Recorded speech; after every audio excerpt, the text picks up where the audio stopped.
CH81 विराज ने पंकज को shadow soldier बनाया। आपने अभी तक पढ़ा। पिंकी की बात को सुनकर वो बिस्ट यानी पंकज पिंकी और अपने बेटे की तरफ ध्यान से देखता है। उन दोनों को देखकर वो बहुत ही ज्यादा हैरान हो जाता है और कहता है, पिंकी तुम इतनी जल्दी महाशक्ति पूर्वज बन गई हो और हमारा बेटा शक्ति सम्राट बन गया है। पिंकी पंकज की बात को सुनकर कहती है, पंकज ये सब मेरे मास्टर ने किया है, वो तुम्हें ठीक करने के लिए यहाँ पर आए हैं और अगर तुम चाहो तो तुम उनके साथ कॉन्ट्रैक्ट बना सकते हो। पिंकी की बात को सुनकर पंकज विराज की तरफ देखता है और फिर कहता है, इंसान तुमने मेरे बेटे और बीवी को ताकतवर बना दिया है, इसलिए मैं तुम्हारे साथ कॉन्ट्रैक्ट बनाने के लिए तैयार हूँ। पंकज की बात को सुनकर विराज स्माइल करता है और फिर विराज अपने हाथ को पंकज की तरफ बढ़ाकर हिल कहता है। तभी विराज के हाथ से गोल्डन कलर की रोशनी बाहर निकलती है और पंकज के शरीर के अंदर चली जाती है। अब आगे गोल्डन रोशनी जब पंकज के शरीर के अंदर जाती है तो पंकज की चोट ठीक होने लगती है और फिर कुछ ही देर में उसकी चोट पूरी तरह से ठीक हो जाती है। अपनी चोट को इस तरह पूरी तरह से ठीक होते हुए देखकर पंकज पूरी तरह से हैरान हो जाता है और अपनी इसी हैरान के साथ पंकज कहता है, इंसान तुमने ये कैसे कर लिया। पंकज की बात को सुनकर विराज कहता है, तुम्हें इसके बारे में जानने की कोई भी जरूरत नहीं है, अब तुम मेरे साथ कॉन्ट्रैक्ट बनाओ। इतना कहकर विराज अपने शैडो संक्रमण का उपयोग करता है जिससे विराज का शैडो उसके हाथ में काले गोले के आकार में आ जाता है और फिर विराज उस काले गोले को पंकज की तरफ फेंक देता है। जब वो गोला पंकज से टकराता है तो वो सीधे पंकज के शरीर के अंदर चला जाता है और फिर कुछ ही देर में पंकज भी शैडो सोल्जर्स बन जाता है। तभी सिस्टम में नोटिफिकेशन आता है, डिंग, बधाई हो होस्ट, आपके शैडो आर्मी में एक नया शैडो सोल्जर शामिल हुआ है, आप उसको नाम व उसका शैडो आर्मी में पद दीजिए। इस नोटिफिकेशन को देखकर विराज कहता है, उसका नाम पंकज रखो और मैं उसे शैडो आर्मी का दूसरा जनरल बनाता हूँ। विराज के कहने के बाद सिस्टम से एक बार और नोटिफिकेशन आता है, नए शैडो सोल्जर का नाम पद रजिस्टर हो गया है, अब आपके नए शैडो सोल्जर का कल्टीवेशन एक स्टेज से बढ़ाया जा रहा है। उस नोटिफिकेशन के आने के बाद पंकज का कल्टीवेशन लेवल बढ़ने लगता है और फिर पंकज महाशक्ति पूर्वज के 5वें सितारे में पहुंच जाता है। तभी विराज पंकज की तरफ बॉडी ट्रांसफॉर्मेशन गोली फेंकता जिसे पंकज तुरंत खा लेता है और फिर पंकज भी इंसानी रूप में आ जाता है और फिर पंकज विराज के सामने झुकते हुए कहता है, मास्टर मैं आपकी अपनी पूरी जिंदगी सेवा करूंगा। पंकज की बात को सुनकर विराज मुस्कुराता है और फिर कहता है, पंकज अब तुम्हें तुम्हारी नई शक्ति के बारे में पता चल गया होगा, अब तुम मेरे शैडो के कदर चले जाओ, जब मुझे तुम्हारी जरूरत होगी तो मैं तुम्हें बुला लूंगा।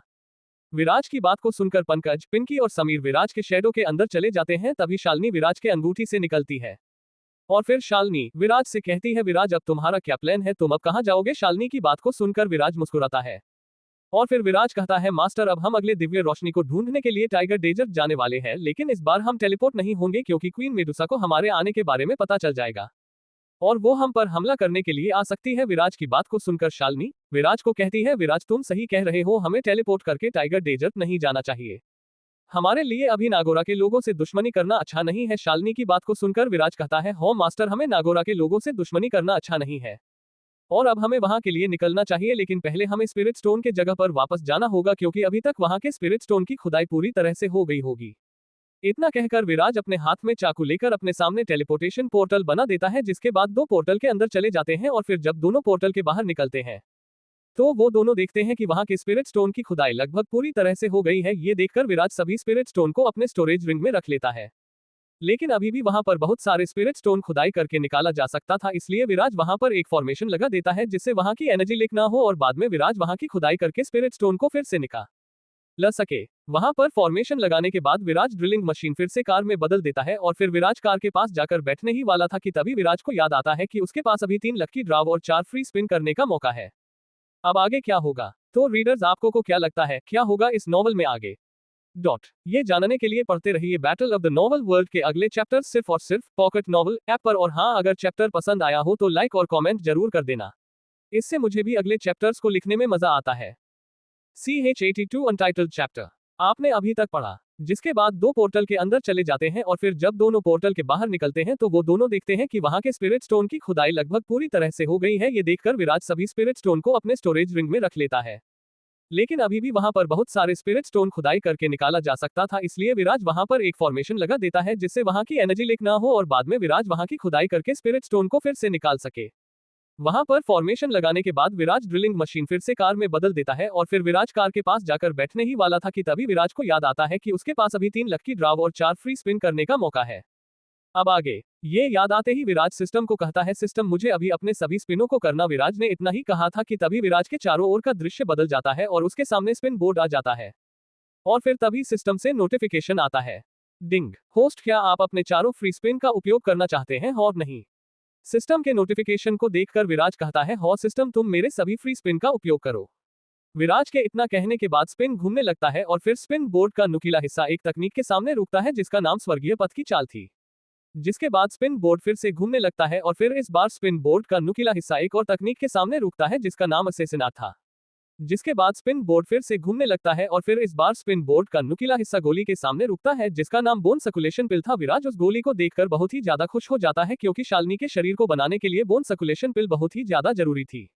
जिसके बाद स्पिन बोर्ड फिर से घूमने लगता है और फिर इस बार स्पिन बोर्ड का नुकीला हिस्सा दो नाइफ के चित्र के सामने रुकता है और फिर चारों तरफ की जगह बदल जाती है और विराज अपने पुराने जगह में आ जाता है। तभी विराज के सिस्टम से नोटिफिकेशन आने लगता है। डिंग, बधाई हो होस्ट, आपने स्वर्गीय पथ की चाल तकनीक को पाया है। डिंग, बधाई हो होस्ट, आपने असैसिन आर्ट को पा लिया है। डिंग, बधाई हो होस्ट, आपने बोन सर्कुलेशन पिल पाया है। डिंग, बधाई हो होस्ट, आपने विद्वान रैंक के असैसिन नाइफ को पा लिया है। जब शालिनी तीसरे नोटिफिकेशन को देखती है तो वो चौंक जाती है और कहती है, विराज तुम्हें बोन सर्कुलेशन पिल पाया है। तभी विराज कहता है, हो मास्टर, मैंने बोन सर्कुलेशन पिल को पा लिया है, अब हमें सिर्फ एक बॉडी की जरूरत है और फिर हम आपके लिए एक नए शरीर को बना सकते हैं।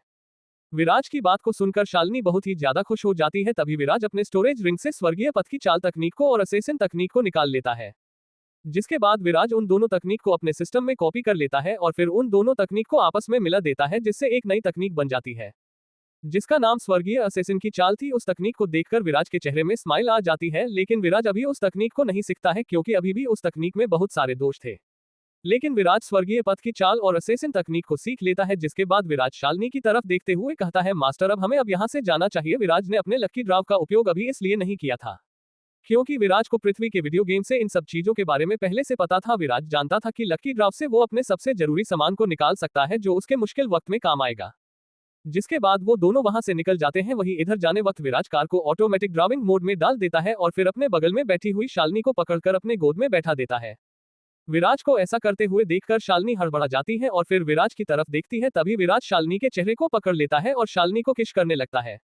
शालिनी भी विराज का किस में साथ देने लगती है। लगभग आधे घंटे बाद दोनों अलग होते हैं। तभी शालिनी विराज के सीने पर अपना सर रख लेती है जिसे देखकर विराज के होठों में स्माइल आ जाती है और फिर विराज कार को टर्बो स्पीड में डाल देता है जिससे वो अपने सबसे तेज रफ्तार में चलने लगता है। लगभग 1 महीने बाद वो दोनों टाइगर डेजर्ट के पास पहुंच जाते हैं और फिर विराज और शालिनी कार से उतर जाते हैं। जिसके बाद विराज कार को अपने स्टोरेज रिंग में डाल देता है और शालिनी अपने अंगूठी के अंदर चली जाती है और फिर विराज टाइगर डेजर्ट के अंदर की ओर जाने लगता है। लगभग 2 दिन चलने के बाद विराज देखता है कि कुछ लोगों ने कई नागोरा जाति की लड़कियों को पकड़ रखा है और वो सभी एक लड़की को घिरे हुए खड़े हैं और उसे भी पकड़ने की कोशिश कर रहे थे। अब आगे क्या होगा? तो रीडर्स, आपको को क्या लगता है क्या होगा इस नॉवल में आगे? ये जानने के लिए पढ़ते रहिए battle of the novel world के अगले चैप्टर सिर्फ और सिर्फ पॉकेट नॉवल ऐप पर। और हाँ, अगर चैप्टर पसंद आया हो तो लाइक और कमेंट जरूर कर देना, इससे मुझे भी अगले चैप्टर्स को लिखने में मजा आता है। CH83 विराज ने बचाया नागोरा जाति के लड़कियों को। आपने अभी तक पढ़ा। शालिनी भी विराज का किश में साथ देने लगती है। लगभग आधे घंटे बाद दोनों अलग होते हैं। तभी शालिनी विराज के सीने पर अपना सर रख लेती है जिसे देखकर विराज के होठों में स्माइल आ जाती है और फिर विराज कार को टर्बो स्पीड में डाल देता है जिससे वो अपने सबसे तेज रफ्तार में चलने लगता है। लगभग 1 महीने बाद वो दोनों टाइगर डेजर्ट के पास पहुंच जाते हैं और फिर विराज और शालिनी कार से उतर जाते हैं। जिसके बाद विराज कार को अपने स्टोरेज रिंग में डाल देता है और शालिनी अपने अंगूठी के अंदर चली जाती है और फिर विराज टाइगर डेजर्ट के अंदर की ओर जाने लगता है। लगभग 2 दिन चलने के बाद विराज देखता है कि कुछ लोगों ने कई नागोरा जाति की लड़कियों को पकड़ रखा है और वो सभी एक लड़की को घिरे हुए खड़े हैं और उसे भी पकड़ने की कोशिश कर रहे थे। अब आगे ये सब देखकर विराज को बहुत गुस्सा आता है और वो उन सभी के पास चला जाता है और फिर कहता है, तुम लोग इन सभी को छोड़ दो। विराज की आवाज को सुनकर वो लड़की और वो सभी आदमी विराज की तरफ देखने लगते हैं और फिर उनमें से एक आदमी कहता है, लड़के तू यहाँ से चला जा वरना तेरे साथ अच्छा नहीं होगा। उस आदमी की बात को सुनकर विराज कहता है, वरना क्या, तुम मेरे साथ क्या करोगे? विराज के बात को सुनकर सभी आदमियों को गुस्सा आने लगता है। तभी एक आदमी विराज को मारने के लिए बढ़ता है, लेकिन तभी विराज अपने जगह से गायब हो जाता है और जब विराज दिखाई देता है तो उस आदमी का सर उसके धड़ से अलग हो गया था और सीधे उसके साथियों के पैर के पास जाकर रुकता है। उस आदमी के सर को देखकर वो सभी आदमियों डर से थरथरा जाते हैं और फिर सीधे वहां से भाग जाते हैं। वो सभी कुछ ही दूर गए थे कि तभी उन सभी के शेडो से शेडो सोल्जर निकलते हैं और उन सब के गर्दनों को काट देते हैं। ये सभी शेडो सोल्जर उन सभी के शेडो में उस वक्त गए थे जब उस आदमी का सर उन लोगों के शेडो को छुआ था। उन सभी को मारकर वो सभी शेडो सोल्जर उन सभी के शेडो से निकल जाते हैं और वापस विराज के शेडो में चले जाते हैं। तभी विराज उन पिंजरों के पास जाता है जहां पर उन लोगों ने नागोरा जाति के लड़कियों को कैद करके रखे थे। पिंजरों के पास जाकर विराज उन सभी पिंजरों को खोल देता है जिससे सभी लड़कियां पिंजरों से बाहर आ जाती है। तभी विराज कहता है, तुम सभी अब आजाद हो, तुम लोग अपने जाति के पास वापस जा सकती हो। विराज की बात को सुनकर वो सभी लड़कियां विराज को शुक्रिया कहती है और फिर वहां से चली जाती है। लेकिन तभी विराज देखता है कि वो लड़की जिसे उन आदमियों ने घेर रखा था वो वहीं पर खड़ी हुई थी और वहां से नहीं जा रही थी, वो बस विराज को एकटक देख रही थी। विराज उस लड़की को देखकर कहता है, तुम यहाँ से जा क्यों नहीं रही हो, तुम्हें अपने जाति के लोगों के पास नहीं जाना है क्या? विराज की बात को सुनकर वो लड़की अपने होश में आती है और फिर कहती है, मेरे जाति के लोगों ने मुझे अपने दल से निकाल दिया है और मैं वहां फिर से नहीं जा सकती हूँ। उस लड़की की बात को सुनकर विराज कहता है, उन लोगों ने तुम्हें अपने जाति से क्यों निकाल दिया है? विराज के सवाल को सुनकर वो लड़की कहती है, मैंने गलती से महारानी के कपड़ों को गंदा कर दिया था जिसके कारण उन्होंने मुझे अपनी जाति से निकाल दिया था। विराज उस लड़की की बात को सुनकर दंग रह जाता है, क्योंकि विराज ने जहां तक नोवेल में क्वीन मेडुसा के बारे में पढ़ा था उससे विराज को तो इतना पता था कि मेडुसा इतनी छोटी बात के लिए अपने जाति से किसी को भी नहीं निकाल सकती थी। उसे अपने जाति के लोगों से बहुत ही ज्यादा लगाव था, वो अपने जाति के लोगों के लिए किसी से भी लड़ाई कर सकती थी। विराज को उस लड़की की बात पर भरोसा नहीं होता है, लेकिन विराज उस लड़की को कुछ भी नहीं कहता है। तभी वो लड़की विराज से कहती है, तुम वैसे कहाँ जा रहे हो? उस लड़की के सवाल को सुनकर विराज कहता है, मैं तो बस अपने भैया और भाभी से मिलने जा रहा हूँ। तभी वो लड़की कहती है, क्या तुम मुझे वहां ले जा सकते हो? उस लड़की की बात को सुनकर विराज कहता है, मैं तुम्हें अपने साथ ले जा सकता हूँ, लेकिन वो सब तुम्हें देखकर डर जाएंगे और तुम पर हमला कर देंगे। विराज की बात को सुनकर वो लड़की कहती है, मैं इंसानी रूप में आ सकती हूँ, तो क्या मैं तुम्हारे साथ आ सकती हूँ? इतना कहकर वो लड़की इंसानी रूप में आ जाती है। वो लड़की बहुत ही ज्यादा सुंदर था, लेकिन इंसानी रूप में आने के बाद वो और भी ज्यादा सुंदर लगने लगती है। विराज उस लड़की को देखते ही रह जाता है। अब आगे क्या होगा? तो रीडर्स, आपको को क्या लगता है क्या होगा इस नॉवल में आगे? ये जानने के लिए पढ़ते रहिए battle of the novel world के अगले चैप्टर सिर्फ और सिर्फ पॉकेट नॉवल ऐप पर। और हाँ, अगर चैप्टर पसंद आया हो तो लाइक और कमेंट जरूर कर देना, इससे मुझे भी अगले चैप्टर्स को लिखने में मजा आता है। CH84 विराज ने बचाई कुछ लोगों की जान, आपने अभी तक पढ़ा? तभी वो लड़की विराज से कहती है, तुम वैसे कहाँ जा रहे हो? उस लड़की के सवाल को सुनकर विराज कहता है, मैं तो बस अपने भैया और भाभी से मिलने जा रहा हूँ। तभी वो लड़की कहती है, क्या तुम मुझे वहां ले जा सकते हो? उस लड़की की बात को सुनकर विराज कहता है, मैं तुम्हें अपने साथ ले जा सकता हूँ, लेकिन वो सब तुम्हें देखकर डर जाएंगे और तुम पर हमला कर देंगे। विराज की बात को सुनकर वो लड़की कहती है, मैं इंसानी रूप में आ सकती हूँ, तो क्या मैं तुम्हारे साथ आ सकती हूँ? इतना कहकर वो लड़की इंसानी रूप में आ जाती है। वो लड़की बहुत ही ज्यादा सुंदर था, लेकिन इंसानी रूप में आने के बाद वो और भी ज्यादा सुंदर लगने लगती है। विराज उस लड़की को देखते ही रह जाता है। अब आगे, तभी वो लड़की थोड़ा खांसती है, जिससे विराज अपने सेंस में आता है। उस लड़की को ऐसा करते हुए देखकर विराज को उस लड़की के ऊपर शक होता है, क्योंकि नागोरा जाति के सिर्फ राज परिवार के ही लोग इंसानी रूप में आ सकते हैं और शक्ति पूर्वज बनने के बाद उनके पुछ पूरी तरह से गायब हो जाते हैं। विराज ये सब सोच ही रहा था कि तभी वो लड़की कहती है, अब क्या मैं तुम्हारे साथ जा सकती हूँ? तभी विराज उस लड़की को देखते हुए कहता है, तुमने अपने पैरों में कुछ भी नहीं पहना है। इतना कहकर विराज अपने सिस्टम से एक बहुत ही सुंदर हिल्स को खरीद लेता है और उस लड़की को देते हुए कहता है, तुम इसे ले लो और पहन लो। वो लड़की उन हिल्स को पहन लेती है। तभी विराज कहता है, हमने इतनी बात कर ली, लेकिन मैंने तुमसे तुम्हारे नाम के बारे में पूछा ही नहीं। विराज की बात को सुनकर वो लड़की कहती है, मेरा नाम निशा है। उस लड़की की बात को सुनकर विराज कहता है, वैसे मेरा नाम विराज है। विराज का नाम सुनकर निशा कहती है, विराज तुम्हें अपने भैया से मिलने नहीं जाना है? निशा की बात को सुनकर विराज कहता है, हाँ मुझे जाना है, तुम मेरे साथ चलो। विराज के इतना कहने के बाद वो दोनों वहां से जाने लगते हैं। विराज को पहले से ही पता चल गया था कि निशा राज परिवार से आती है, लेकिन विराज को पता नहीं था कि वो कितनी ताकतवर है। तभी विराज को कुछ याद आता है और वो जान जाता है कि ये कौन है, क्योंकि नोवेल में सिर्फ एक ही थी जो राज परिवार से थी, क्वीन मेडुसा। लेकिन विराज को ये समझ में नहीं आ रहा था कि वो यहाँ क्या कर रही है और उसके साथ क्यों जा रही है। उसे तो अपने लोगों के साथ अपने जाति के लोगों के पास जाना चाहिए था और उसे उसकी मदद की कोई जरूरत नहीं थी। उन दोनों को चलते चलते 2 दिन बीत गए थे। तभी उन दोनों को कुछ लोग दिखाई देते हैं जो कि किसी बिस्ट से लड़ रहे थे और ऐसा लग रहा था कि वो सभी हारने ही वाले थे, जिसे देखकर विराज अपने फुल स्पीड का उपयोग करता है और सीधे उन सभी के पास पहुंच जाता है और सीधे उस बिस्ट को अपने असैसिन तकनीक का उपयोग करके बहुत ही ज्यादा घायल कर देता है। विराज को ऐसा करते हुए देखकर सभी हैरान हो जाते हैं, क्योंकि उन्हें नहीं लगा था कि वो विराज इतना ज्यादा ताकतवर होगा। कुछ ही देर में वो बिस्ट जमीन पर पड़ा हुआ था। तभी विराज उन सभी के पास आकर खड़ा हो जाता है। तभी उनमें से एक आदमी कहता है, दोस्त तुम तो बहुत ताकतवर हो, तुमने तो दक्ष लेवल के बिस्ट को इतनी आसानी से इतना ज्यादा घायल कर दिया है। तभी विराज उन सभी के कल्टीवेशन स्टेज को चेक करता है तो उसे पता चलता है कि उन सभी में सबसे ताकतवर आदमी भी सिर्फ एकलव्य के 9वें सितारे का कल्टीवेटर है। उन सभी के कल्टीवेशन को देखकर विराज कहता है, तुम सभी तो सिर्फ एकलव्य रैंक के कल्टीवेटर हो, तो तुम इस दक्ष लेवल के बिस्ट से लड़ने के लिए क्यों आ गए हो? विराज के बात को सुनकर उन आदमियों का लीडर कहता है, हम तो कुछ शिकार करने के लिए बाहर निकले थे, लेकिन इस बिस्ट ने हम पर हमला कर दिया और जब हम सभी हारने वाले थे तभी तुम आ गए और हमें बचा लिया। उन सभी की बात को सुनकर विराज कुछ भी नहीं कहता है। तभी उनमें से एक आदमी कहता है, दोस्त तुम कहाँ जा रहे हो? उस आदमी के सवाल को सुनकर विराज कहता है, मैं तो यही पास के ही इलाके में जा रहा था किसी से मिलने। विराज की बात को सुनकर उन आदमियों का लीडर कहता है, हम सभी भी पास के ही इलाके में रहते हैं, अगर तुम चाहो तो हमारे साथ जा सकते हो। उन आदमी की को सुनकर विराज निशा क्वीन मेडुसा की तरफ देखता है और कहता है निशा क्या तुम इन लोगों के साथ जाओगी। विराज की बात को सुनकर निशा कहती है ठीक है हम इन लोगों के साथ जा सकते हैं, मुझे इससे कोई प्रॉब्लम नहीं है। अब आगे क्या होगा तो रीडर्स आपको को क्या लगता है क्या होगा इस नॉवल में आगे ये जानने के लिए पढ़ते रहिए battle of the novel world के अगले चैप्टर सिर्फ और सिर्फ पॉकेट नॉवल ऐप पर। और हाँ अगर चैप्टर पसंद आया हो तो लाइक और कमेंट जरूर कर देना, इससे मुझे भी अगले चैप्टर्स को लिखने में मजा आता है। CH85 विराज पर हुआ हमला। विराज मिला अपने भैया और भाभी से। आपने अभी तक पढ़ा हम तो कुछ शिकार करने के लिए बाहर निकले थे लेकिन इस बिस्ट ने हम पर हमला कर दिया और जब हम सभी हारने वाले थे तभी तुम आ गए और हमें बचा लिया। उन सभी की बात को सुनकर विराज कुछ भी नहीं कहता है। तभी उनमें से एक आदमी कहता है दोस्त तुम कहाँ जा रहे हो। उस आदमी के सवाल को सुनकर विराज कहता है मैं तो यही पास के ही इलाके में जा रहा था किसी से मिलने। विराज की बात को सुनकर उन आदमियों का लीडर कहता है हम सभी भी पास के ही इलाके में रहते हैं, अगर तुम चाहो तो हमारे साथ जा सकते हो। उन आदमी की को सुनकर विराज निशा क्वीन मेडुसा की तरफ देखता है और कहता है निशा क्या तुम इन लोगों के साथ जाओगी। विराज की बात को सुनकर निशा कहती है ठीक है हम इन लोगों के साथ जा सकते हैं, मुझे इससे कोई प्रॉब्लम नहीं है।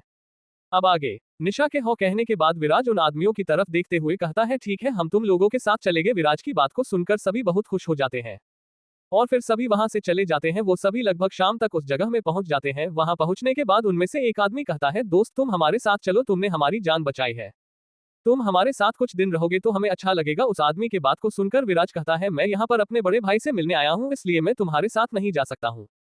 विराज की बात को सुनकर वो सभी कहते हैं ठीक है लेकिन तुम हमारे दल में जरूर आना। इतना कहकर वो सभी वहां से चले जाते हैं और फिर विराज निशा की तरफ देखते हुए कहता है निशा अब चलो हम मेरे बड़े भाई से मिलने जाते हैं। विराज के इतना कहने के बाद विराज और निशा वहां से चले जाते हैं और एक आदमी से अपने बड़े भाई के दल के बारे में पूछकर वहां से चला जाता है। कुछ ही देर में विराज और निशा एक दल के इलाके में पहुंच जाते हैं और फिर गेट के पास जाकर विराज कहता है मुझे समीर वर्धन से मिलना है। विराज की बात को सुनकर वो आदमी कहता है तुम मेरे पीछे आओ और फिर विराज और निशा उस आदमी के साथ चले जाते हैं। वो दोनों कुछ ही दूर पहुंचे थे कि तभी विराज के ऊपर कोई हमला करने के लिए बढ़ता है लेकिन विराज को पहले ही पता चल गया था कि उस पर कोई हमला करने वाला है, इसलिए विराज उस तरफ अपना मुक्का मारता है। विराज ने अपने मुक्के में सिर्फ पहले सितारे वाले दक्ष की ही ताकत डाली थी। जब विराज उस आदमी के ऊपर अपना मुक्का मारता है तो वो आदमी 10 कदम पीछे खिसक जाता है। तभी विराज उस आदमी की तरफ देखता है तो वो चौंक जाता है। तभी वो आदमी कहता है छोटू तू बहुत ताकतवर हो गया है। ये आदमी कोई और नहीं बल्कि विराज का बड़ा भाई समीर वर्धन था। तभी विराज अपने बड़े भाई के पास जाता है और उसके गले लग जाता है। तभी समीर कहता है छोटू तेरा कल्टीवेशन लेवल घटने का प्रॉब्लम लगता है कि ठीक हो गया है, इसलिए तू इतना ताकतवर हो गया है। समीर की बात को सुनकर विराज कहता है हो भैया मेरा वो प्रॉब्लम ठीक हो गया है। तभी समीर की नजर निशा पर जाती है और वो कहता है विराज वैसे ये लड़की कौन है। समीर के बात को सुनकर विराज कहता है भैया ये मेरी दोस्त निशा है। विराज की बात को सुनकर समीर कहता है विराज तेरे पास हमेशा कोई ना कोई लड़की रहती ही है। समीर की बात को सुनकर विराज शर्मा जाता है और कहता है आप भी ना भैया क्या क्या बात कर रहे हैं, वैसे आप बताइए कि भाभी कहाँ है, मुझे भाभी से मिलना है। विराज की बात को सुनकर समीर कहता है तू आया नहीं है कि तुझे अपने भाभी से मिलना है, तू तो दूर रह के मुझे भूल ही गया है। समीर ने इतना ही कहा था कि तभी एक खूबसूरत लड़की वहां आते हुए कहती है क्योंकि मेरा छोटू सबसे ज्यादा मुझे पसंद करता है तो वो मेरे ही बारे में पूछेगा ना। तभी विराज उस लड़की के गले लगते हुए कहता है मेरा भाभी मैंने आपको बहुत मिस किया। विराज की बात को सुनकर विराज की भाभी मीरा के चेहरे में मुस्कान आ जाती है। तभी मीरा कहती है छोटू तू बहुत बड़ा हो गया है और हैंडसम भी। मीरा की बात को सुनकर समीर कहता है मेरा क्या मैं हैंडसम नहीं हूँ। समीर की बात को सुनकर मीरा कहती है तुम हैंडसम हो लेकिन मेरा छोटू तुमसे ज्यादा हैंडसम और क्यूट है। मीरा की बात को सुनकर समीर का मुंह बन जाता है। तभी मीरा निशा की तरफ देखकर कहती है विराज ये लड़की कौन है। मीरा ने निशा के बारे में पूछा ही था कि तभी समीर कहता है मीरा ये विराज की दोस्त निशा है। समीर की बात को सुनकर मीरा निशा के पास जाती है और कहती है निशा तुम बहुत सुंदर हो। अब आगे क्या होगा तो रीडर्स आपको को क्या लगता है क्या होगा इस नॉवल में आगे ये जानने के लिए पढ़ते रहिए battle of the novel world के अगले चैप्टर सिर्फ और सिर्फ पॉकेट नॉवल ऐप पर। और हाँ अगर चैप्टर पसंद आया हो तो लाइक और कमेंट जरूर कर देना, इससे मुझे भी अगले चैप्टर्स को लिखने में मजा आता है। CH86 विराज का खाना बनाना आपने अभी तक पढ़ा क्योंकि मेरा छोटू सबसे ज्यादा मुझे पसंद करता है तो वो मेरे ही बारे में पूछेगा ना। तभी विराज उस लड़की के गले लगते हुए कहता है मेरा भाभी मैंने आपको बहुत मिस किया। विराज की बात को सुनकर विराज की भाभी मीरा के चेहरे में मुस्कान आ जाती है। तभी मीरा कहती है छोटू तू बहुत बड़ा हो गया है और हैंडसम भी। मीरा की बात को सुनकर समीर कहता है मेरा क्या मैं हैंडसम नहीं हूँ। समीर की बात को सुनकर मीरा कहती है तुम हैंडसम हो लेकिन मेरा छोटू तुमसे ज्यादा हैंडसम और क्यूट है। मीरा की बात को सुनकर समीर का मुंह बन जाता है। तभी मीरा निशा की तरफ देखकर कहती है विराज ये लड़की कौन है। मीरा ने निशा के बारे में पूछा ही था कि तभी समीर कहता है मीरा ये विराज की दोस्त निशा है। समीर की बात को सुनकर मीरा निशा के पास जाती है और कहती है निशा तुम बहुत सुंदर हो। अब आगे मीरा की बात को सुनकर पता नहीं पर निशा को बहुत ही ज्यादा अच्छा लगता है और फिर निशा कहती शुक्रिया और फिर मीरा कहती है निशा तुम मुझे मीरा दी कह सकती हो। मीरा की बात को सुनकर निशा कहती है, ठीक है मेरा दी। तभी मीरा कहती है, तुम दोनों अंदर, तुम इतने दूर से आए हो तो बहुत ही ज्यादा थक गए होंगे। मीरा की बात को सुनकर निशा और विराज मीरा के साथ जाने लगते हैं। तभी कुछ लोग वहां आते हैं तो उन सभी की नजर विराज और निशा पर पड़ती है और वो सभी उन दोनों के पास आकर कहते हैं, दोस्त तुम यहाँ क्या कर रहे हो। तभी समीर वहां आते हैं और उन सभी से कहते हैं, तुम सभी विराज से पहले मिले हो क्या। समीर की बात को सुनकर उनमें से एक आदमी करता है, और लीडर हम दोस्त विराज से पहले ही मिल चुके हैं, इन्होंने हमारे जान को एक बिस्ट से बचाया था। उन सभी की बात को सुनकर समीर कहता है, छोटू ने किस बिस्ट से तुम्हारे जान को बचाया है। समीर की बात को सुनकर सभी हैरान हो जाते हैं और फिर उनमें से एक आदमी कहता है, लीडर आप उसे छोटू क्यों कह रहे हैं। उन सभी की बात को सुनकर समीर कहता है, विराज मेरा छोटा भाई है इसलिए मैं उसे छोटू कह रहा हूँ, लेकिन तुम सभी मुझे बताओ कि छोटू ने तुम्हारे जान को किस बिस्ट से बचाया है। समीर की बात को सुनकर वो आदमी फिर से कहता है, लीडर हम यहाँ आ रहे थे तभी हम पर एक दक्ष लेवल के बिस्ट ने हमला कर दिया था, तभी आपके छोटे भाई ने उस बिस्ट को हराकर हमारे जान को बचाया था। उन सभी की बात को सुनकर समीर कहता है, हो ठीक है अब तुम सभी यहाँ से जाओ। समीर के कहने पर सभी वहां से चले जाते हैं। अंदर जाने के बाद मीरा किचन की तरफ कुछ बनाने के लिए जाने लगती है। तभी विराज मीरा के पीछे जाते हुए कहता है, मेरा भाभी आज मैं सभी के लिए खाना बनाऊंगा। विराज की बात को सुनकर मीरा कहती है, विराज तुम्हें कुछ भी बनाने की कोई जरूरत नहीं है। लेकिन विराज मीरा की बात को नहीं सुनता है और किचन के अंदर चला जाता है और मीरा भी किचन में आ जाती है। तभी विराज सभी बर्तनों को अपने एनर्जी से काबू करके अपने पास ला लेता है और फिर तभी विराज अपने स्टोरेज रिंग से भी सभी सामानों को निकाल लेता है और फिर अपने दिव्य रोशनी को अपने हाथ में ला लेता है। जब विराज अपने हाथ में दिव्य रोशनी को लाता है तो कमरे का तापमान अचानक ही बहुत ज्यादा बढ़ जाता है, जिसे महसूस करके मीरा कहती है, विराज ये कैसी आग है जिससे आसपास का तापमान इतना ज्यादा बढ़ गया है। मीरा की बात को सुनकर विराज कहता है, मेरा भाभी ये एक दिव्य रोशनी है। विराज की बात को सुनकर मीरा बहुत ही ज्यादा हैरान हो जाती है और कहती है, विराज तुम्हारे पास दिव्य रोशनी है, इसका मतलब कि तुम एक हकीम भी बन गए हो। जिस पर विराज कहता है, हो मेरा भाभी मैं एक हकीम भी हूँ। विराज और मीरा ऐसे ही बात कर ही रहे थे और कुछ ही देर में विराज ने बहुत सारा खाना बना रहा था तो खाने की खुशबू बाहर तक जा रही थी, जिसे सुनकर निशा और समीर के मुंह में पानी आ जाता है। तभी विराज खाना बनाकर बाहर आ जाता है और फिर मीरा सभी खानों को बाहर लाती है। जब सभी उन खानों को देखते हैं तो उनसे रहा नहीं जाता है और निशा और समीर तुरंत अपने प्लेट में खाना निकाल लेते हैं और खाने लगते हैं। उन दोनों को खाते हुए देखकर मीरा कहती है, तुम दोनों ऐसे जल्दी खाना मत खाओ, अभी बहुत सारा खाना है। तभी विराज कहता है, मेरा भाभी आप भी बैठकर हमारे साथ खाना खाए। विराज की बात को सुनकर मीरा भी टेबल में बैठ जाती है और अपने लिए खाना निकाल कर खाती है। मीरा खाने को चखने के बाद कहती है, विराज तुम बहुत ही अच्छा खाना बना लेते हो, मैंने इतना स्वादिष्ट खाना कभी नहीं खाया है। अब आगे क्या होगा तो रीडर्स आपको को क्या लगता है क्या होगा इस नॉवल में आगे ये जानने के लिए पढ़ते रहिए battle of the novel world के अगले चैप्टर सिर्फ और सिर्फ पॉकेट नॉवल ऐप पर। और हाँ, अगर चैप्टर पसंद आया हो तो लाइक और कमेंट जरूर कर देना, इससे मुझे भी अगले चैप्टर्स को लिखने में मजा आता है। CH87 विराज ने किया चंदू को हिल। आपने अभी तक पढ़ा तो खाने की खुशबू बाहर तक जा रही थी, जिसे सुनकर निशा और समीर के मुंह में पानी आ जाता है। तभी विराज खाना बनाकर बाहर आ जाता है और फिर मीरा सभी खानों को बाहर लाती है। जब सभी उन खानों को देखते हैं तो उनसे रहा नहीं जाता है और निशा और समीर तुरंत अपने प्लेट में खाना निकाल लेते हैं और खाने लगते हैं। उन दोनों को खाते हुए देखकर मीरा कहती है, तुम दोनों ऐसे जल्दी खाना मत खाओ, अभी बहुत सारा खाना है। तभी विराज कहता है, मेरा भाभी आप भी बैठकर हमारे साथ खाना खाए। विराज की बात को सुनकर मीरा भी टेबल में बैठ जाती है और अपने लिए खाना निकाल कर खाती है। मीरा खाने को चखने के बाद कहती है, विराज तुम बहुत ही अच्छा खाना बना लेते हो, मैंने इतना स्वादिष्ट खाना कभी नहीं खाया है। अब आगे मीरा की बात को सुनकर समीर कहता है, हो मीरा तुमने सही कहा, विराज बहुत ही अच्छा खाना बना लेता है, मैं कब से तुम्हारे हाथ का खाना खा खाकर बोर हो गया हूँ। समीर की बात को सुनकर मीरा उसे घूर कर देखती है। मीरा के घूरने पर समीर बिल्कुल चुप हो जाता है और फिर कुछ देर बाद सभी खाना खा लेते हैं और फिर चारों मैदान में बैठे हुए थे। तभी एक आदमी वहां आता है और कहता है, लीडर चंदू को शेरा दल के आदमी ने बहुत ही बुरी तरह से मारा है, वो अभी चल नहीं पा रहा है, उसकी बहुत सी हड्डियां टूट गई है। उस आदमी की बात को सुनकर विराज समीर से कहता है, भैया ये शेरा दल क्या है और इन्होंने आपके दल के आदमी को क्यों मारा है। विराज की बात को सुनकर समीर कहता है, छोटू जब से मैंने यहाँ पर अपने दल को बनाया है तब से शेरा दल के लोग हमें परेशान कर रहे हैं, वो लोग नहीं चाहते हैं कि उनके दल को छोड़कर यहाँ पर कोई और भी दल हो। शेरा दल का लीडर 4 सितारों वाला महादक्ष है, हम उससे लड़ाई नहीं कर सकते हैं। समीर की बात को सुनकर विराज कहता है, तो भैया आपने क्या सोचा है कि आप क्या करेंगे।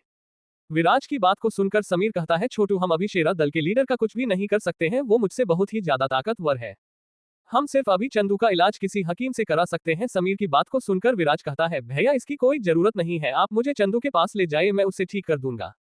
विराज की बात को सुनकर समीर कहता है, छोटू क्या तू भी एक हकीम है। जिस पर विराज हौ में अपना सर हिलाता है, जिसके बाद वो सभी वहां से चले जाते हैं और फिर चंदू के पास पहुंचकर विराज देखता है कि चंदू की हालत बहुत बुरी है, वो हिल तक नहीं पा रहा है। ये सब देखकर विराज को बहुत ही ज्यादा गुस्सा आता है, लेकिन विराज अपने गुस्से को शांत करके चंदू के पास जाता है और उसके तरफ अपना हाथ बढ़ाकर हिल कहता है। तभी विराज के हाथ से सुनहरी रोशनी निकलती है और फिर सीधे चंदू के शरीर के अंदर चला जाता है। तभी चंदू के सभी चोटें ठीक होने लगते हैं और फिर कुछ ही देर में चंदू पूरी तरह से ठीक हो जाता है। ये सब देखकर सभी हैरान हो जाते हैं। तभी समीर विराज के पास आकर कहता है, छोटू ये तूने कैसे किया? समीर की बात को सुनकर विराज कहता है, ये एक ऐसी कला है जिससे हम दूसरे के सभी चोटों को ठीक कर सकते हैं और इससे हमारा भी शरीर हिल हो जाता है। विराज की बात को सुनकर समीर कहता है, छोटू ये तो बहुत ही अच्छा है। तभी विराज चंदू की तरफ देखते हुए कहता है, तुम्हें उन लोगों ने क्यों मारा था? चंदू विराज और समीर के बातों से तो ये समझ ही गया था कि वो दोनों भाई है। और फिर चंदू कहता है, शेरा दल के एक आदमी ने मुझे जानबूझकर धक्का मारा था और जब मैंने उसे इसके बारे में कहा तो वो मेरे साथ लड़ाई करने लगा। वो मुझसे बहुत ही ज्यादा ताकतवर था, इसलिए उसने मेरी ये हालत कर दी।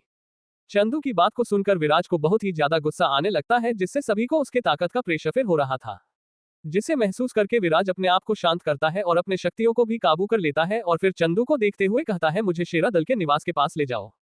विराज की बात को सुनकर चंदू हौ में अपना सर हिलाता है। तभी समीर विराज के कंधे पर हाथ रखते हुए कहता है, विराज तुझे उससे लड़ने की कोई जरूरत नहीं है, वो बहुत ही ताकतवर है, लगभग हमारे पिताजी के जितना। समीर की बात को सुनकर विराज स्माइल करता है और कहता है, अभी कुछ ही देर में आपको पता चल जाएगा कि कौन ताकतवर है। इतना कहकर विराज चंदू को इशारा करता है तो चंदू विराज को शेरा दल के निवास की तरफ ले जाने लगता है। अब आगे क्या होगा? तो रीडर्स आपको को क्या लगता है क्या होगा इस नॉवल में आगे? ये जानने के लिए पढ़ते रहिए battle of the novel world के अगले चैप्टर्स सिर्फ और सिर्फ पॉकेट नॉवल ऐप पर। और हाँ, अगर चैप्टर पसंद आया हो तो लाइक और कमेंट जरूर कर देना, इससे मुझे भी अगले चैप्टर्स को लिखने में मजा आता है। CH88 विराज को आया बहुत ही ज्यादा गुस्सा। आपने अभी तक पढ़ा और जब मैंने उसे इसके बारे में कहा तो वो मेरे साथ लड़ाई करने लगा। वो मुझसे बहुत ही ज्यादा ताकतवर था, इसलिए उसने मेरी ये हालत कर दी। चंदू की बात को सुनकर विराज को बहुत ही ज्यादा गुस्सा आने लगता है, जिससे सभी को उसके ताकत का प्रेशर हो रहा था, जिसे महसूस करके विराज अपने आप को शांत करता है और अपने शक्तियों को भी काबू कर लेता है। और फिर चंदू को देखते हुए कहता है, मुझे शेरा दल के निवास के पास ले जाओ। विराज की बात को सुनकर चंदू हमें अपना सर हिलाता है। तभी समीर विराज के कंधे पर हाथ रखते हुए कहता है, विराज तुझे उससे लड़ने की कोई जरूरत नहीं है, वो बहुत ही ताकतवर है, लगभग हमारे पिताजी के जितना। समीर की बात को सुनकर विराज स्माइल करता है और कहता है, अभी कुछ ही देर में आपको पता चल जाएगा कि कौन ताकतवर है। इतना कहकर विराज चंदू को इशारा करता है तो चंदू विराज को शेरा दल के निवास की तरफ ले जाने लगता है।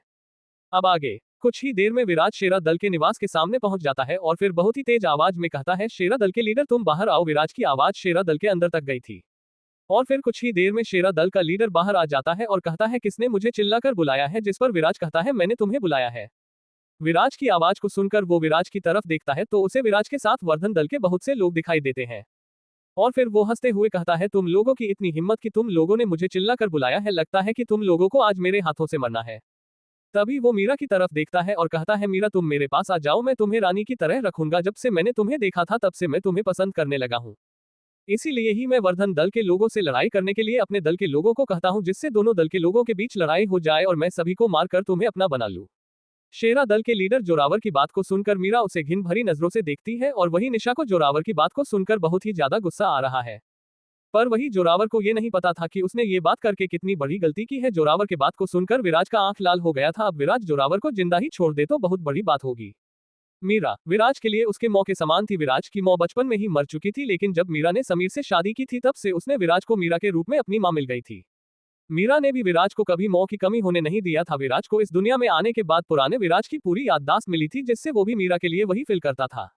जोरावर की बात को सुनकर समीर विराज की तरफ देखता है, क्योंकि उसे पता था कि विराज उससे भी ज्यादा गुस्से में होगा और ये सही भी था। विराज का गुस्से के कारण आंख लाल हो गई थी। तभी विराज बहुत ही ज्यादा गुस्से के साथ कहता है, जोरावर तूने ये सब कहकर बहुत ही बड़ी गलती की है। अब इस गलती की कीमत तू अपने और अपने शेरा दल के लोगों की जान को देकर चुकाओगे। विराज की बात को सुनकर शेरा दल के सभी लोग हंसते हुए कहते हैं, हमारे लीडर ने उसे चुनकर तुम सभी पर बहुत ही बड़ा उपकार कर दिया है। तभी जोरावर उन सभी को चुप रहने का इशारा करता है और फिर विराज को देखते हुए कहता है, लड़के तुम अकेले मेरा और मेरे दल के लोगों का क्या बिगाड़ लोगे? ये वर्धन दल के लोग तो इतने ज्यादा कमजोर है कि मैं इन्हें आसानी से हरा सकता हूँ और तुम भी उतने ताकतवर नहीं हो जो मेरा सामना कर सको। चुपचाप मीरा को यहाँ छोड़कर यहाँ से चले जाओ। जोरावर की बात को सुनकर विराज और भी ज्यादा गुस्सा आ जाता है और वो कहता है, तुम्हें लगता है न कि मैं और ये सभी लोग तुम्हारा कुछ भी नहीं बिगाड़ पाएंगे, लेकिन अब जो सभी यहाँ आएंगे उन्हें तुम नहीं संभाल पाओगे। इतना कहकर विराज एक चुटकी बजाता है। तभी लगभग 200 शैडो सोल्जर वहां आ जाते हैं। वो सभी अभी हवा में थे। तभी सभी की नजर ऊपर की ओर जाती है और वो सभी उन शैडो सोल्जर को देखकर हैरान हो जाते हैं, क्योंकि सभी को पता था कि कोई भी कल्टीवेटर सिर्फ शक्तिमान बनने के बाद ही एनर्जी से बने हुए पंख से उड़ सकता है। विराज ने पहले ही बहुत से शैडो सोल्जर को पूरे टाइगर डेजर्ट में फैला दिया था ताकि वो सभी कुछ और बेस्ट खुश शैडो सोल्जर में बदल सके। इधर उन सभी शैडो सोल्जर को देखकर सभी की आंखें फटी की फटी रह गई थी। अब आगे क्या होगा? तो रीडर्स आपको को क्या लगता है क्या होगा इस नॉवल में आगे? ये जानन ए के लिए पढ़ते रहिए battle of the novel world के अगले चैप्टर सिर्फ और सिर्फ पॉकेट नॉवल ऐप पर। और हाँ, अगर चैप्टर पसंद आया हो तो लाइक और कमेंट जरूर कर देना, इससे मुझे भी अगले चैप्टर्स को लिखने में मजा आता है। CH89 विराज ने शेरा दल के सभी लोगों को मार दिया, जोरावर ने अपने गर्दन को काट लिया। आपने अभी तक पढ़ा, तुम्हें लगता है न कि मैं और ये सभी लोग तुम्हारा कुछ भी नहीं बिगाड़ पाएंगे, लेकिन अब जो सभी यहाँ आएंगे उन्हें तुम नहीं संभाल पाओगे। इतना कहकर विराज एक चुटकी बजाता है, तभी लगभग 200 शैडो सोल्जर वहां आ जाते हैं। वो सभी अभी हवा में थे, तभी सभी की नजर ऊपर की ओर जाती है और वो सभी उन शैडो सोल्जर को देखकर हैरान हो जाते हैं, क्योंकि सभी को पता था कि कोई भी कल्टीवेटर सिर्फ शक्तिमान बनने के बाद ही एनर्जी से बने हुए पंख से उड़ सकता है। विराज ने पहले ही बहुत से शैडो सोल्जर को पूरे टाइगर डेजर्ट में फैला दिया था ताकि वो सभी कुछ और बिस्ट को शैडो सोल्जर में बदल सके। इधर उन सभी शैडो सोल्जर को देखकर सभी की आंखें फटी की फटी रह गई थी। अब आगे जब जोरावर और उसके दल के सभी लोग शैडो सोल्जर्स को देखते हैं तो बहुत ही ज्यादा घबरा जाते हैं। तभी विराज कहता है, जोरावर तुम्हें डरने की कोई जरूरत नहीं है, ये सभी तुम लोगों पर हमला नहीं करेंगे, तुम्हें मुझसे लड़ना होगा। अगर तुम मुझे मार दोगे तो ये सभी तुम्हारे गुलाम बन जाएंगे। विराज की बात को सुनकर जोरावर के चेहरे में चमक आ जाती है। उसे तो लग रहा था कि विराज सिर्फ एक दक्ष लेवल का कल्टीवेटर है और वो उसे आसानी से हरा देगा और वो सभी लोग उसके हो जाएंगे।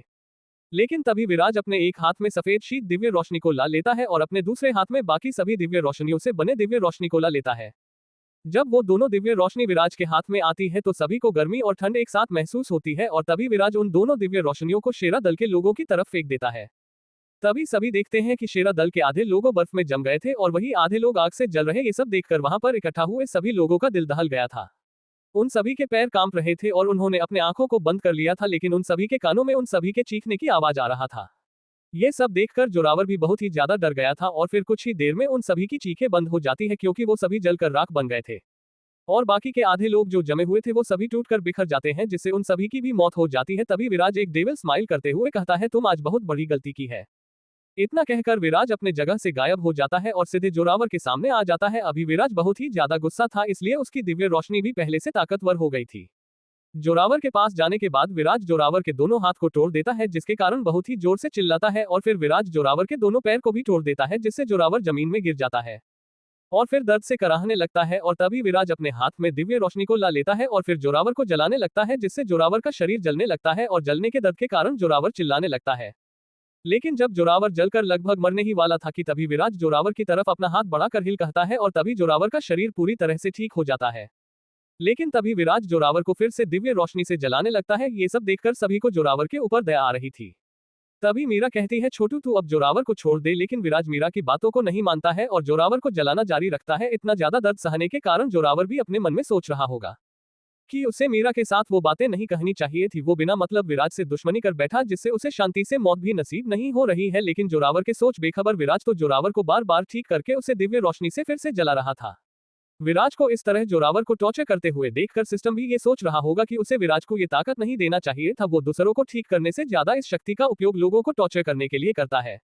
जब जोरावर इतना दर्द को सह नहीं पाता है तो वो चिल्लाते हुए कहता है, तुम मुझे इतना तड़पा क्यों रहे हो, तुम मुझे एक ही बार में मार क्यों नहीं देते। लेकिन विराज जोरावर के बात को पूरी तरह से इग्नोर कर देता है। लेकिन तभी जोरावर अपने स्टोरेज रिंग से एक चाकू को और अपने गर्दन को काट लेता है, जिससे जोरावर की मौत वही हो जाती है। इस बार विराज ने जोरावर को ठीक करने की कोशिश नहीं की थी, जिससे जोरावर मर गया, वरना विराज तुरंत ही जोरावर को ठीक कर सकता था। वहीं पर सभी लोग जोरावर को अपने गर्दन को काटते हुए देखकर सभी उसे सहानुभूति भरी नजरों से देखते हैं। अब आगे क्या होगा, तो रीडर्स आपको को क्या लगता है क्या होगा इस नॉवल में आगे? ये जानने के लिए पढ़ते रहिए battle of the novel world के अगले चैप्टर सिर्फ और सिर्फ पॉकेट नॉवल ऐप पर। और हाँ, अगर चैप्टर पसंद आया हो तो लाइक और कमेंट जरूर कर देना, इससे मुझे भी अगले चैप्टर्स को लिखने में मजा आता है।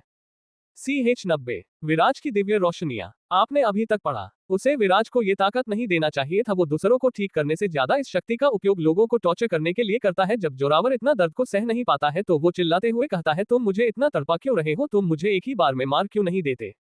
लेकिन विराज जोरावर के बात को पूरी तरह से इग्नोर कर देता है। लेकिन तभी जोरावर अपने स्टोरेज रिंग से एक चाकू को और अपने गर्दन को काट लेता है, जिससे जोरावर की मौत वही हो जाती है। इस बार विराज ने जोरावर को ठीक करने की कोशिश नहीं की थी, जिससे जोरावर मर गया, वरना विराज तुरंत ही जोरावर को ठीक कर सकता था। वहीं पर सभी लोग जोरावर को अपने गर्दन को काटते हुए देखकर सभी उसे सहानुभूति भरी नजरों से देखते हैं। अब आगे जोरावर के मरने के बाद विराज उसके शरीर को जलाकर राख में बदल देता है और फिर पीछे मुझे कर देखता है तो वहां पर खड़े सभी लोग घबरा जाता है और वहां से भाग जाते हैं। तभी विराज उन सभी शैडो सोल्जर्स को वहां से जाने का इशारा करता है तो वो सभी वहां से चले जाते हैं। तभी मीरा विराज के पास आकर उसके सिर पर हाथ रखते हुए कहती है, छोटू तुझे ये सब नहीं करना चाहिए। तभी समीर भी कहता है, हो छोटू तुझे ये सब नहीं करना चाहिए था। उन दोनों की बात को सुनकर विराज कहता है, मीरा उन्होंने आपके बारे में गलत कहा था तो मैं उसे कैसे छोड़ सकता था। मैंने तो उन सभी को बहुत ही जल्द मार दिया है, ये सब करके मैंने उन पर उपकार किया है। विराज की बात को सुनकर निशा अपने मन में कहती है, तुमने उन सभी को इतनी बुरी तरह से मारा है, फिर भी तुम कह रहे हो कि तुमने उन सभी पर उपकार किया है। लेकिन निशा विराज को ये सब नहीं कहती है। तभी समीर कहता है, पर छोटू लेकिन विराज समीर के किसी भी बात को नहीं सुनता है और कहता है, लेकिन कुछ भी नहीं भैया, उन सभी ने गलती की थी और उन सभी को उनकी गलती की सजा मिल चुकी है। अब हमें उन सभी के बारे में बात नहीं करना चाहिए। विराज की बात को सुनकर मीरा और समीर विराज को और कुछ भी नहीं कहते हैं और फिर सभी वर्धन दल के निवास की तरफ बढ़ जाते हैं। वर्धन दल में जाने के बाद वो चारों एक जगह में बैठ जाते हैं। इधर पूरे वर्धन दल के लोगों के बीच ये खबर फैल गई थी कि विराज ने शेरा दल के लोगों और शेरा दल के लीडर के साथ क्या किया है। इन बातों को सुनकर वर्धन दल के सभी लोग बहुत ही ज्यादा खुश हो जाते हैं। इधर समीर विराज को देखते हुए कहता है, छोटू तेरे पास कितने प्रकार की दिव्य रोशनी है। तूने वहां पर 2 प्रकार की दिव्य रोशनी का उपयोग किया था, लेकिन मुझे लगता है कि तेरे पास 2 से ज्यादा दिव्य रोशनी है। समीर की बात को सुनकर विराज कहता है, हो भैया आप सही सोच रहे हैं, मेरे पास 2 से ज्यादा दिव्य रोशनियां हैं। इतना कहकर विराज तुरंत ही सभी से दूर चला जाता है और अपने सभी दिव्य रोशनियों को बाहर निकाल देता है।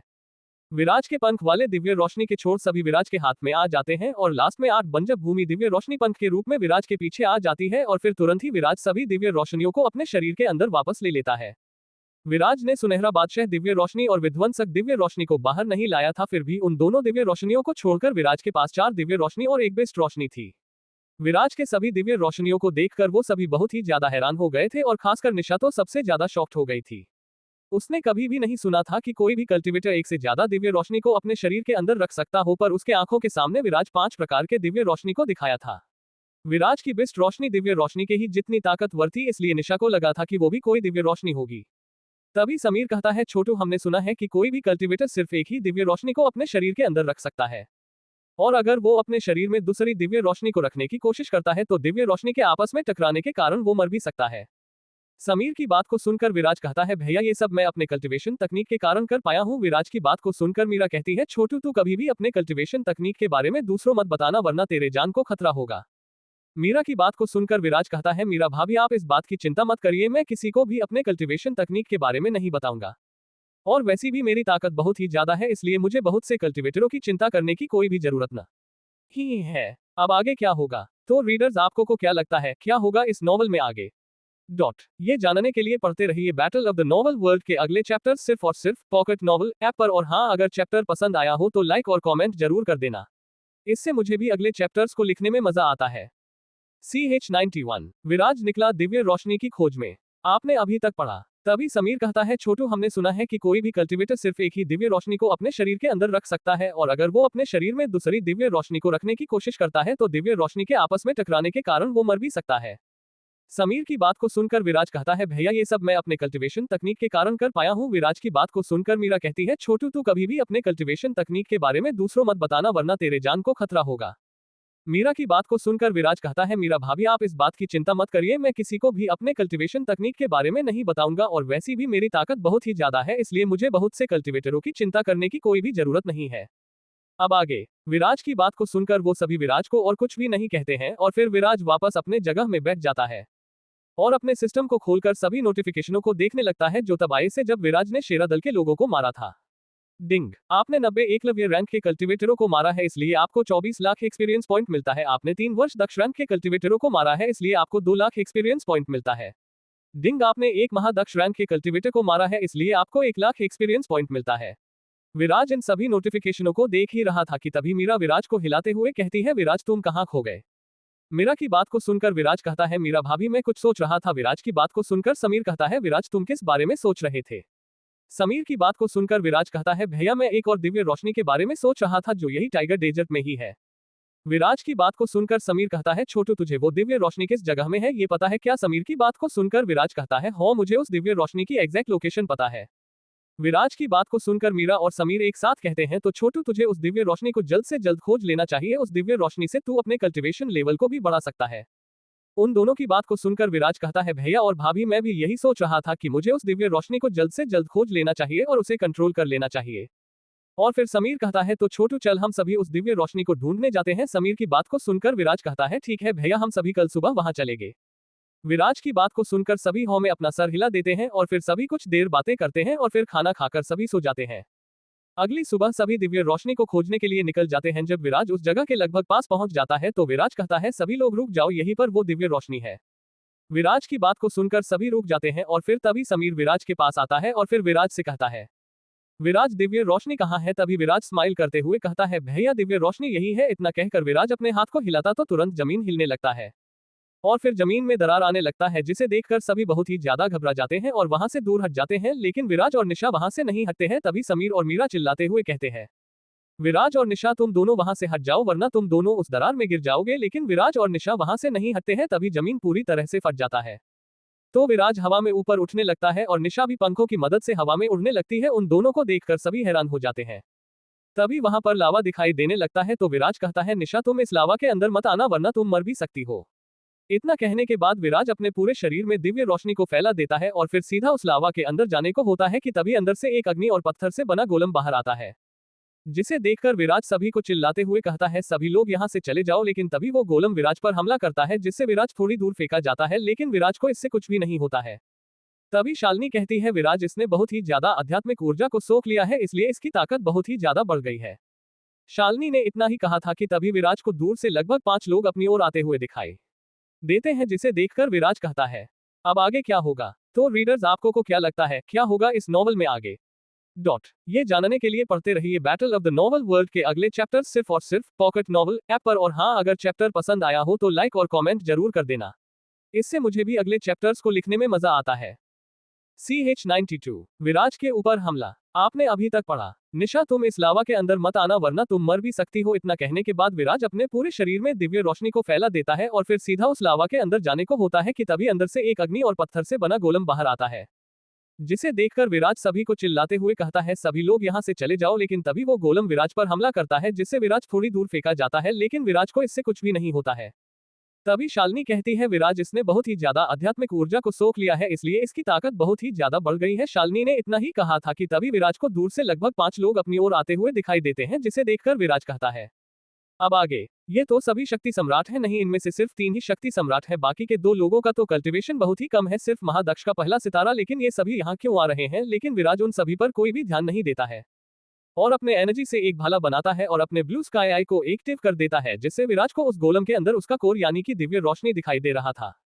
लेकिन जब विराज उस गोलम के ऊपर हमला करने ही वाला था कि तभी वो सभी आदमी वहां पर आ जाते हैं और उस गोलम पर हमला करने लगते हैं। लेकिन जब गोलम उन सभी पर एक हमला करता है तो उन तीनों शक्ति सम्राट का हालत बहुत ही ज्यादा खराब हो जाता है। तभी विराज बहुत ही ज्यादा गुस्से के साथ कहता है, तुम सभी को यहाँ से चले जाना चाहिए वरना मुझसे बुरा कुछ नहीं होगा। विराज को इतना गुस्सा इसलिए आ रहा था क्योंकि विराज को पता चल गया था कि वो लोग यहाँ पर दिव्य रोशनी के लिए आए हैं। विराज की बात को सुनकर उनमें से 2 विराज पर हमला करने के लिए बढ़ जाते हैं, क्योंकि उन्हें ये लग रहा था कि विराज ज्यादा ताकतवर नहीं है बल्कि वो किसी उड़ने वाली तकनीक का उपयोग कर रहा है।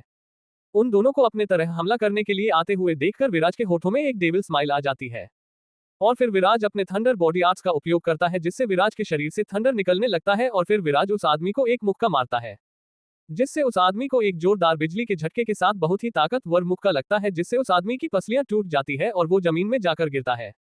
वो आदमी उठने की कोशिश करता है लेकिन वो उठ नहीं पाता है, क्योंकि उस आदमी की पसलियां टूटने के कारण वो अपने शरीर को हिला तक नहीं पा रहा था और साथ ही उसके शरीर में बहुत ही ज्यादा दर्द हो रहा था। वही दूसरे आदमी पर निशा ने हमला कर दिया था। निशा की ताकत विराज की बराबर नहीं थी, इसलिए वो एक ही वार में उस आदमी को नहीं हरा पाई थी। हमले के कारण वो आदमी 10 कदम पीछे खिसक जाता है और वहीं पर निशा सिर्फ 4 ही कदम पीछे खिसकी थी। तभी वो दोनों देखते हैं कि विराज के हमले से पहले वाले आदमी की क्या हालत हो गई है। उस आदमी की हालत को देखकर वो दोनों शॉक्ड हो जाते हैं, क्योंकि उन्हें नहीं लगा था कि विराज इतना ताकतवर होगा कि एक शक्ति सम्राट को अपने एक ही वार से हरा देगा। तभी वो दूसरा आदमी उस पर से अपना ध्यान हटाकर फिर से निशा की तरफ हमला करने के लिए बढ़ता है, लेकिन तभी निशा उस आदमी के हमले को रोक लेती है और उस पर हमला कर देती है। वही दूसरी ओर विराज उस आदमी को हराकर तीसरे आदमी के पास जाने लगता है, जिसे उस गोलम से लड़ाई करते हुए बहुत ही ज्यादा परेशानी हो रही थी। इस बात विराज ने अपने दिव्य रोशनी के पंख का उपयोग किया था, जिससे विराज की रफ्तार बहुत ही ज्यादा थी। विराज अपने ब्रेसलेट को तलवार में बदल देता है। विराज के तलवार के कारण विराज की ताकत सिर्फ शक्ति पूर्वज के चौथे सितारे जितनी ही थी। उस आदमी के पास पहुंचकर विराज उस आदमी पर हमला कर देता है, जिससे वो आदमी बहुत ही दूर फेंका जाता है, लेकिन उस आदमी को ज्यादा चोट नहीं आया था। तभी विराज अपने एनर्जी से एक भाला बनाता है और दिव्य रोशनी उस गोलम के जिस जगह में स्थित थी उस जगह में हमला कर देता है, जिससे उस दिव्य रोशनी की बाहरी परत गायब हो जाती है और वो दिव्य रोशनी दिखाई देने लगता है। वो दिव्य रोशनी बिल्कुल लावा की तरह दिखाई दे रहा था और उस दिव्य रोशनी का नाम अग्नि चट्टान दिव्य रोशनी है। तभी विराज सीधे जाकर उस दिव्य रोशनी को पकड़ लेता है और फिर तभी कुछ शैडो सोल्जर वहां पर आ जाते हैं और विराज की रक्षा करने के लिए विराज के चारों ओर खड़े हो जाते हैं। तभी विराज उस दिव्य रोशनी को अपने दिव्य रोशनी की मदद से अपने शरीर के अंदर डाल लेता है। अब आगे क्या होगा? तो रीडर्स आपको को क्या लगता है क्या होगा इस नॉवल में आगे? ये जानने के लिए पढ़ते रहिए battle of the novel world के अगले चैप्टर सिर्फ और सिर्फ पॉकेट नॉवल ऐप पर। और हाँ, अगर चैप्टर पसंद आया हो तो लाइक और कमेंट जरूर कर देना, इससे मुझे भी अगले चैप्टर्स को लिखने में मजा आता है। CH93 विराज की मंगेतर अनवी और सीजन 1 एंड आपने अभी तक पढ़ा, जिससे वो आदमी बहुत ही दूर फेंका जाता है लेकिन उस आदमी को ज्यादा चोट नहीं आया था। तभी विराज अपने एनर्जी से एक भाला बनाता है और दिव्य रोशनी उस गोलम के जिस जगह में स्थित थी उस जगह में हमला कर देता है, जिससे उस दिव्य रोशनी की बाहरी परत गायब हो जाती है और वो दिव्य रोशनी दिखाई देने लगता है। वो दिव्य रोशनी बिल्कुल लावा की तरह दिखाई दे रहा था और उस दिव्य रोशनी का नाम अग्नि चट्टान दिव्य रोशनी है। तभी विराज सीधे जाकर उस दिव्य रोशनी को पकड़ लेता है और फिर तभी कुछ शैडो सोल्जर वहां पर आ जाते हैं और विराज की रक्षा करने के लिए विराज के चारों ओर खड़े हो जाते हैं। तभी विराज उस दिव्य रोशनी को अपने दिव्य रोशनी की मदद से अपने शरीर के अंदर डाल लेता है। अब आगे विराज उस दिव्य रोशनी को अपने दिव्य रोशनी की मदद से अपने शरीर के अंदर डाल लेता है और फिर नीचे जाकर जमीन पर बैठ जाता है। इधर अभी तक निशा और उस आदमी की लड़ाई चल रही थी। जब वो आदमी देखता है कि विराज ने उस दिव्य रोशनी को अपने शरीर के अंदर में डाल लिया है तो वो आदमी निशा के ऊपर हमला करना बंद कर देता है और भागकर उस तीसरे आदमी के पास चला जाता है। जब निशा देखती है कि वो आदमी उस पर हमला नहीं कर रहा है और विराज के पास भी नहीं जा रहा है तो निशा उस आदमी का पीछा नहीं करती है और उससे कहता है, मयंक अब हम क्या करें? उस लड़के ने तो उस दिव्य रोशनी को अपने शरीर के अंदर डाल लिया है और अब हम उस पर हमला करेंगे तो दिव्य रोशनी के फटने के कारण उस लड़के के साथ हमारी भी जान जा सकती है। उस दूसरे आदमी की बात को सुनकर मयंक कहता है, अब हम कुछ भी नहीं कर सकते हैं, हमें यहाँ से जाना पड़ेगा। वो दोनों बात कर ही रहे थे।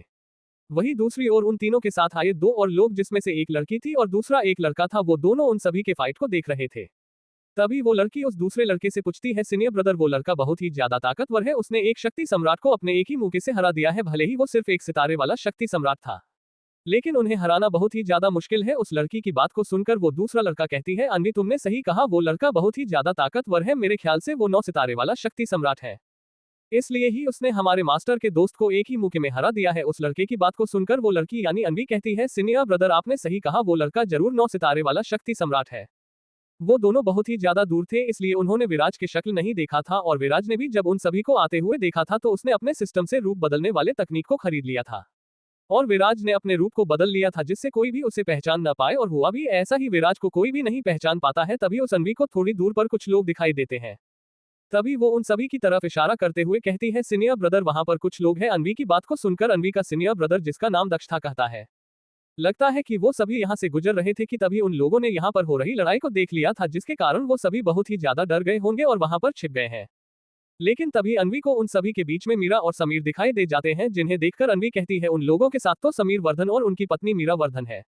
अनवी की बात को सुनकर दक्ष हैरान हो जाता है और कहता है, ये तो तुम्हारे उसी पुराने मंगेतर विराज वर्धन जो बहुत ही ज्यादा कमजोर था और कुछ साल पहले घर छोड़कर चला गया था और जिसकी आज तक कोई भी खबर नहीं मिली है, उसी का भाई है। दक्ष की बात को सुनकर अनवी कहती है, हो वो उसी विराज का भाई है। अनवी की बात को सुनकर दक्ष उन सभी को नफरत से देखता है क्योंकि दक्ष अनवी को पसंद करता था और जब दक्ष को पता चला था कि अनवी की सगाई किसी और से पहले ही हो गई है तो उसे बहुत ही ज्यादा गुस्सा आया था। पर जब उसे पता चला कि अनवी का मंगेतर का कल्टीवेशन कुछ कारण से बढ़ नहीं रहा है तो वो बहुत ही ज्यादा खुश हो गया था क्योंकि अनवी ऐसे लड़के से कभी भी शादी नहीं करती जो इतना ज्यादा कमजोर था और उन दोनों के मास्टर भी इस बात को बर्दाश्त नहीं करते। लेकिन जब अनवी अपने सगाई को तोड़ने ही वाली थी कि तभी उन सभी को पता चला था कि विराज ने अपने घर को छोड़ दिया है और शायद जंगली बिस्टों ने उसे मार भी दिया होगा। नोट दोस्तों, सीजन 1 यहीं पर समाप्त होता है। मैं इसका सीजन 2 कुछ समय बाद आऊंगा, जिसका नोटिफिकेशन आपको मेरे दूसरे नोवेल इमॉर्टल गॉड सिस्टम में मिल जाएगा। अब आगे क्या होगा तो रीडर्स आपको को क्या लगता है क्या होगा इस नॉवल में आगे? ये जानने के लिए पढ़ते रहिए battle of the novel world के अगले चैप्टर सिर्फ और सिर्फ पॉकेट नॉवल ऐप पर। और हाँ, अगर चैप्टर पसंद आया हो तो लाइक और कमेंट जरूर कर देना, इससे मुझे भी अगले चैप्टर्स को लिखने में मजा आता है। आज के लिए बस इतना ही। अगर आप इस कहानी के बारे में और अधिक जानकारी चाहते हैं तो पढ़ते रहिए कहानी battle of the novel world. और अगर आपको ये कहानी पसंद आई हो तो प्लीज लाइक, सब्सक्राइब और शेयर करें। और अगर हमारे कहानी में किसी भी प्रकार की गलती हुई हो तो कृपया मुझे कमेंट सेक्शन में इन्फॉर्म करें। और अगर आप हमारे चैनल को लाइक, शेयर, सब्सक्राइब और कमेंट करते हैं तो हमें और अधिक मोटिवेशन मिलती है इस तरह की और कंटेंट बनाने के लिए। धन्यवाद। Folded hands, folded hands, folded hands.